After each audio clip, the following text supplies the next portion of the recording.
There is a huge student loan crisis in our country right now, and I can be counted in the millions of Americans who feel just heaviness about the amount of their student loans. Sometimes they feel so big that it feels like we will never ever have them paid off. So in this video today, what I'm going to be talking about is some of the traditional and out of the box strategies that we are choosing to use to address paying off our student loans. And if you're here, then I imagine that you wonder the same thing. So stick around and we're going to go through some of these methods, and maybe you'll learn a new way that you can address your large, humongous student loan debt that will lead you to financial freedom and financial independence. Welcome back, everybody. I am Wendy Mays. If you are new here, welcome to our house. And if you are returning, we're so glad you are here. I am one of the co-founders of the House of Fi. We are all about helping moms and dads save more, spend less, build wealth, dump debt, and do it all while living a joy-filled life. And one of those joy stealers is our humongous student loans.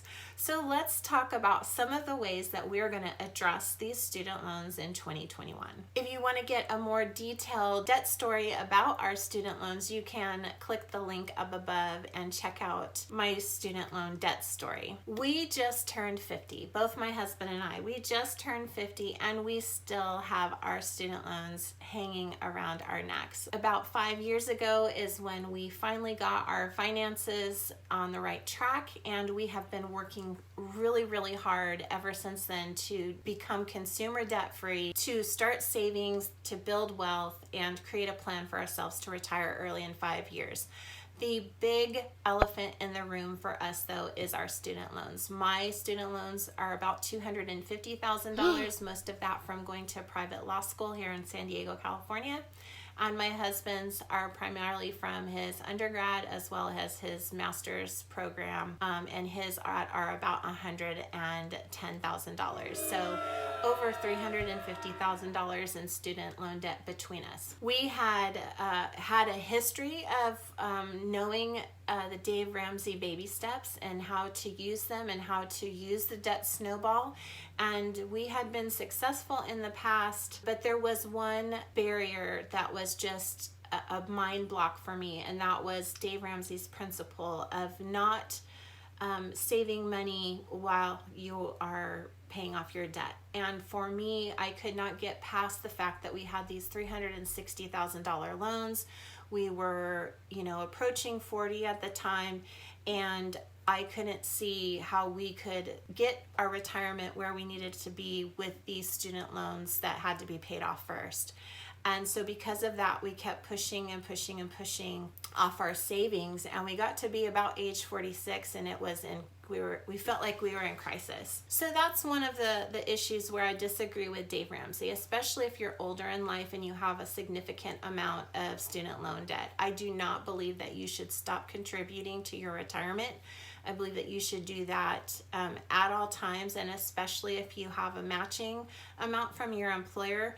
The only time that it would feel comfortable to me to maybe pause your retirement contributions to put it towards debt is if you know for a fact that you can pay off your debt in at least a year, no more than that. Otherwise, you are losing the benefit of time and compound interest, and it's just a risk I don't think is reasonable. So if you are familiar with Dave Ramsey, he approaches debt with what's called this debt snowball. And what that means is you're taking your debts from smallest balance to the largest, and you are attacking the smaller balances first. You're putting everything you have extra into that smallest one. You're paying it off, then you're taking that money and that you were paying on that debt with all the extra, and then you put it into the second lowest one, and you just keep repeating that process until you are debt free, except the house. We didn't believe that that was the best for our life circumstances, where we were at in life, the amount of debt that we had, and where we were at with our savings. So because my husband is a teacher, and he works in an area of service, he has available to him the Public Student Loan Forgiveness Program. I'm not going to do a deep dive into that. There's lots of resources out there where you can learn more about that. But that is the route that we're going to take with my husband's student loans. Is we have his loans in that program.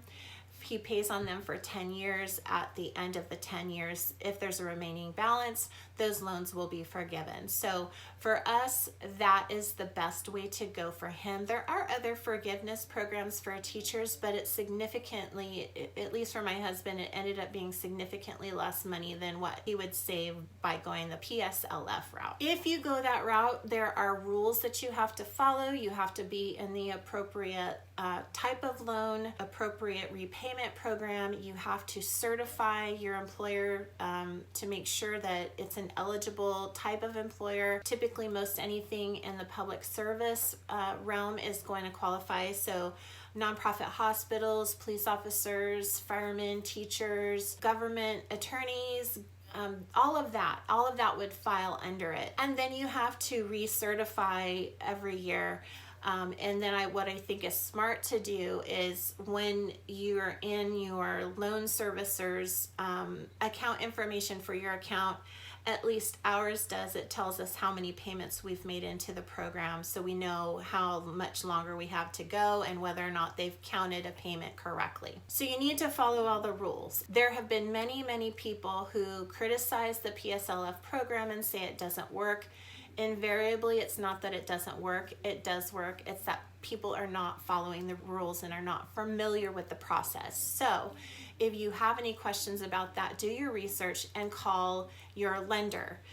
Your lender will tell you the process and then follow up with that to make sure that you are in it correctly, that and they're counting your payments. If they're not, get on that immediately because you'll lose out on those payments and you don't want to do that. So our plan for Kurt is to do that and to keep the payment as low as possible. So as little money coming out of our pocket as we possibly can under their guidelines. Our income has decreased significantly in the past 3 to 4 years, going from multiple six-figure income to now well under 6 figures. So that's our objective there, is to pay as little every single month via the PSLF program. Now, our plan for my loans, which are the bulk of them, $250,000, we have a different plan. Because I am a work-at-home mom, stay-at-home mom, PSLF is not available for me. Had I stayed at the public defender's office 13 years ago and stayed there, I could have qualified, but that just wasn't the path that my life took.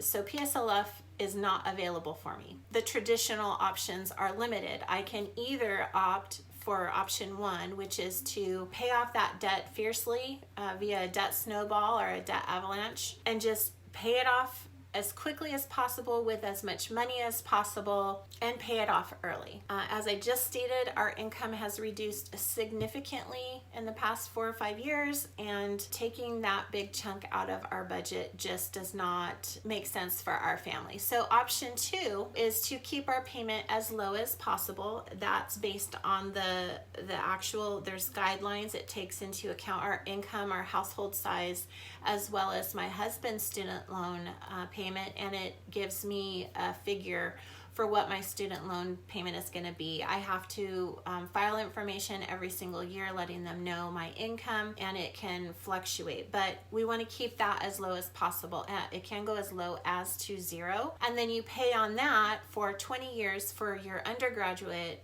loans and 25 years for your graduate loans. You pay those for those timelines, that low payment, and after that 20 or 25 year period, the balance of your loans are forgiven.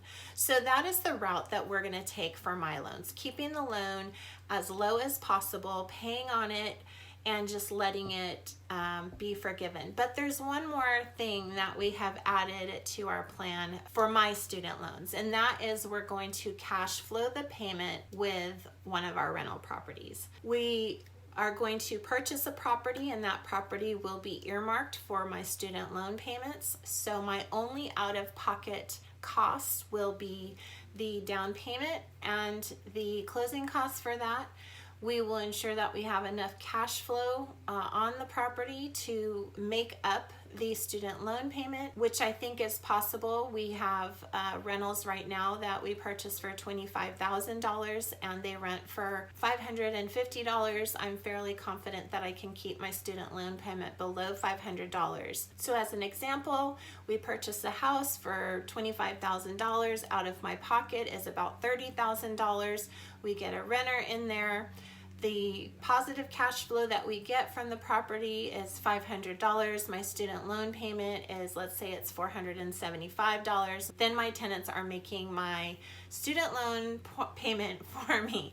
And out of my pocket has only come $30,000. I will do that for 20 and 25 years. And at the end of that, the balance is forgiven. Now, this is what makes sense for me. And we have run the numbers. We have run the numbers of what it would cost us to pay the loans off early by fiercely attacking them versus what it would cost us doing it the way that we have planned, by keeping the payments low, by purchasing a house and cash flowing that student loan payment. You'll have to do the calculation yourself to see if that is what makes sense for you. It may not make sense for you. It might be that you are a higher income earner and that your student loan payment isn't low. There could be a number of reasons why the plan that we've come up with would not work for you, but it is what works for us, and that is our intention. With this plan that we have come up with, we are following the rules. We are on repayment plans that are allowed by the government based upon our income and our household size. So we are not doing anything illegal, unethical, immoral. If what's best for you is to pay your loans off early by putting as much as your money out of pocket as you can, that's wonderful. I applaud you. For my family, this is what works for us. Just to overview the actions that we're taking in 2021 to address our huge student loans is to keep our payments as low as possible. Make sure that Curtis's loans are in the correct programs and loans for the PSLF program. And we're also utilizing the zero payment and zero interest that is in effect right now because of the pandemic, and then we're taking all of that money and putting it into our savings account. We feel that that money could be better used going into our savings account. Now, for your actions, for what you should consider doing in 2021 to address your humongous student loans is consider what is best for your circumstances and create a plan accordingly to address your student loans. Take advantage of whatever programs that are out there for you, like PSLF. There are others. So look into those sorts of programs to see if there's any forgiveness programs or even repayment programs that fit your family's income situation better. And then run the numbers. Use an interest calculator. Run the numbers. Do your comparisons. Figure out what makes the most sense for your family. All right, guys. Well, I hope that you have found this information helpful. We're so glad that you are here. We hope that you come back. If you have not subscribed, please do. And if you want to hear more about our debt story, check out this video right there. We'll see you again soon, guys. Take care. Bye.